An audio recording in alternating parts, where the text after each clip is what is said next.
Assalamu alaikum ji, this is Alvina Agha. In this video I'm going to talk about separation of power. Previous video में मैंने बात की थी administrative law के हवाले से कि एडमिनिस्ट्रेटिव लॉ क्या है। एडमिनिस्ट्रेटिव लॉ के अगर ट्रक्स बताती चलूँ तो उसमें मैंने आपको बताया था कि there is no particular section, there is no particular statute. ये सिंपली बहुत सारे स्टैट्यूट्स को इंटरकनेक्ट करके बनता है, क्योंकि ये एडमिनिस्ट्रेशन की बात करता है, स्टेट को गवर्न और एडमिनिस्ट्रेट करने की बात करता है। लेकिन separation of powers administrative law का एक अहम एलिमेंट होता है, तो इसको समझना बहुत ज़्यादा ज़रूरी है। सबसे पहले एक ख्याल आता है कि सेपरेशन ऑफ पावर्स का ख्याल आया कैसे। तो इसको समझने के लिए we have to go in the history, in the back, in the past, कि जब मोनार्कियल सिस्टम हुआ करता था, किंगशिप हुआ करती थी, यानी कि बादशाहत हुआ करती थी, उस वक्त जो बादशाह हुआ करते थे ना तो वो किसी को आंसरेबल थे, ना ही वो अकाउंटेबल थे। यानी जाहिर है ना उनसे सवाल करने वाला है, ना कोई उनसे इस पर कोई पूछने वाला है। इस तरीके के सिनेरियो में जो सिटीजन्स थे उनके राइट्स वायलेट हो रहे थे, वो कंप्लीट सेटिस्फाई नहीं थे, एंटरटेन नहीं हो रहे थे। अब इस एब्सोल्यूट मोनार्कियल सिस्टम को रिजेक्ट किया गया और इसका ऑल्टरनेट सजेस्ट किया गया, जिससे स्टेट गवर्न होता बेहतर तरीके से, जहाँ पर सिटीजन्स के राइट्स की बात होती। वो कौन सा सिस्टम था? डेमोक्रेटिक सिस्टम था, जहाँ पर सेपरेशन ऑफ पावर्स की बात होती थी। अब इस डेमोक्रेटिक सिस्टम में इलेक्टेबल्स आते हैं, पूरा इलेक्टोरल प्रोसेस होता है, और इसमें जो रियल स्पिरिट होती है वो यही होती है कि सेपरेशन ऑफ पावर्स के ज़रिए से जो अवाम है उनको उनके राइट्स मिले। ठीक है जी। अब समझते हैं, सबसे पहले इसमें 3 एक्सपोनेंट्स होते हैं इसके सेपरेशन ऑफ पावर्स के। पहला एक्सपोनेंट है एरिस्टोटल, जिन्होंने इसको ओरिजिनेट किया था, सेपरेशन ऑफ पावर्स के आइडिया को। फिर आते हैं लॉकी। लॉकी ने जो है इसको डेवलप किया था, प्रिंसिपल्स को, और डिफाइन किया था। थर्ड एक्सपोनेंट के ऊपर आ जाते हैं हम, वो है मॉन्टेस्क्यू। मॉन्टेस्क्यू वो हैं जिन्होंने इस थ्योरी को प्रॉपर तरीके से प्रोपाउंड किया था, यानी कि उन्होंने बताया था कि सेपरेशन ऑफ पावर्स जब होता है तो वो किस तरीके से होता है और कैसे पूरा अप्लाई होगा, किस तरीके से हम इसको समझेंगे। उन्होंने बताया कि गवर्नमेंट किस तरीके से चलेगी। ठीक है जी। उन्होंने प्रैक्टिकल, मोर ऑफ अ जो प्रैक्टिकल था इस थ्योरी का, वो डिफाइन किया और बताया, समझाया। उन्होंने बताया कि गवर्नमेंट, लेजिस्लेचर, एग्जीक्यूटिव और जुडिशरी, इन 3 एरियाज, इन 3 डोमेन्स में डिवाइड होगी।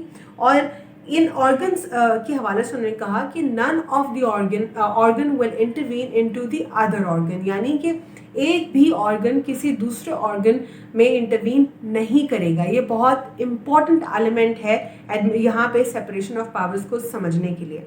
लेकिन साथ ही साथ यहाँ पे ये भी बताया गया कि अगर कोई अपने राइट्स को अनड्यूली एक्सरसाइज करता है, सुपर, और कहीं पे कुछ बाईपास कर जाता है, कुछ अनलॉफुल हो जाता है या कुछ दुरुस्त नहीं होता, तो दूसरा ऑर्गन एक ऑर्गन को क्वेश्चन कर सकता है। ठीक है जी। यूएस एक पहला स्टेट था जिसने सेपरेशन ऑफ पावर्स को एक्सरसाइज किया, लेकिन वहाँ पे सेपरेशन ऑफ पावर्स रिजिड हैं, यहाँ की तरह नहीं है। यहाँ पे ऐसा होता है, आप समझ तो गए होंगे। ठीक है जी। मैं इसको कंट्रोवर्शियल नहीं बनाना चाहती, लेकिन समझ गए होंगे कि अब यहाँ पे कंप्लीटली रिजिडिटी नहीं है। यहाँ पे ये नहीं है कि हार्ड एंड फास्ट है यहाँ पे सेपरेशन ऑफ पावर में एक ऑर्गन दूसरे में इंटरवीन बिल्कुल नहीं कर सकता। लेकिन कहीं ना कहीं एग्जाम्पल्स, आप पॉलिटिकल एस्पेक्ट से बात कर रही हूँ, जब देखते होंगे तो आपको समझ आ जाती होगी। ठीक है कि यहाँ पे ये सिनेरियो ज़रा कुछ मुख्तलिफ है।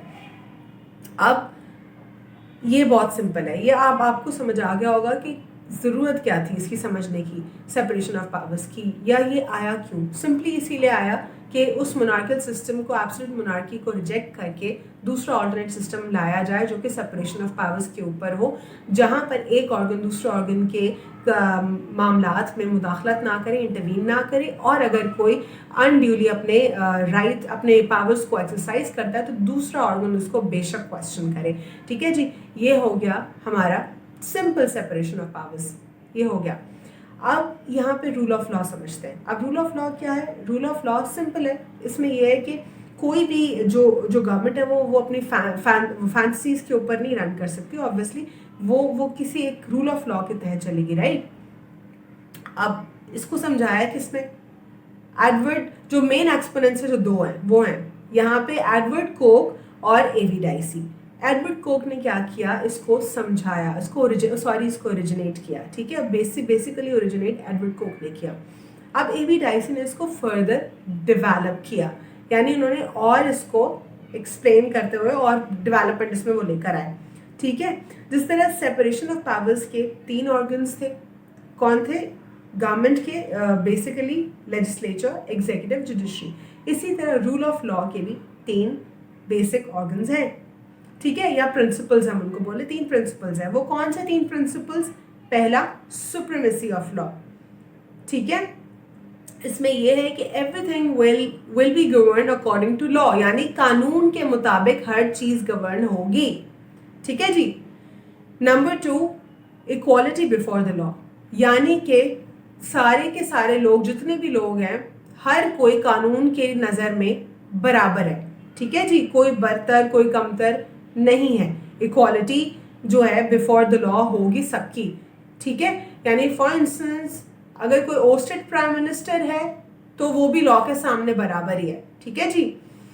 अब आ जाता है फॉर एग्जाम्पल इसका, sorry not example, this is the third component, right. पहला सुप्रीमेसी था ऑफ लॉ, दूसरा इक्वालिटी बिफोर द लॉ। अब तीसरा जो प्रिंसिपल है वो है pre dominance of legal spirit, ठीक है।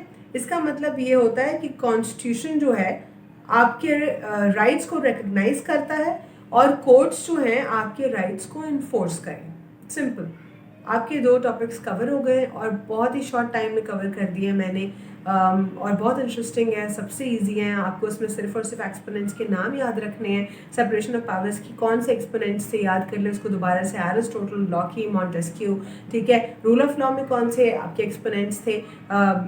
एडवर्ड कोक और A.V. डाइसी, यही है। आपको उनको नाम याद करने हैं और उनको दोबारा से जो है ये जो ऑर्गन्स है, मॉन्टेस्क्यू ने किन 3 ऑर्गन्स में गवर्नमेंट को डिवाइड किया।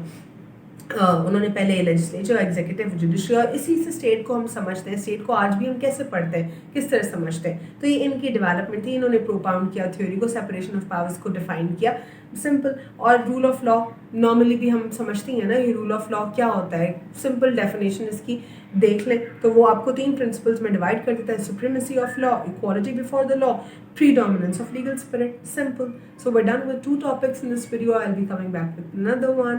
So till then, good luck for the studies.